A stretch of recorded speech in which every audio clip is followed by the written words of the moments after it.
मारूफ कव्वाल गुलाम फरीद साबरी को मदाहों से पिछड़े 25 बरस बीत गए, मगर इनकी गाई हुई कव्वालियां आज भी मकबूल हैं। ताजदारे हरम और इस जैसी कई दीगर मकबूल कव्वालियों से लोगों को झूमने पर मजबूर कर देने वाले गुलाम फरीद साबरी न सिर्फ पाकिस्तान के मकबूल तरीन कव्वाल थे, बल्कि दुनिया भर में कव्वाली के करोड़ों चाहने वालों के दिलों की धड़कन थे।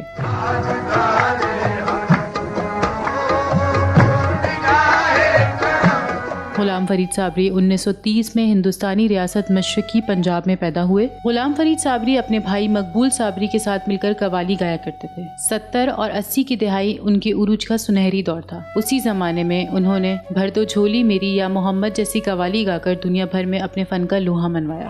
भर दो झोली मेरी या मोहम्मद। 5 अप्रैल 1994 को कराची में गुलाम फरीद साबरी को दिल का दौरा पड़ा, जो जानलेवा साबित हुआ और वो खालिक हकीकी से जा मिले।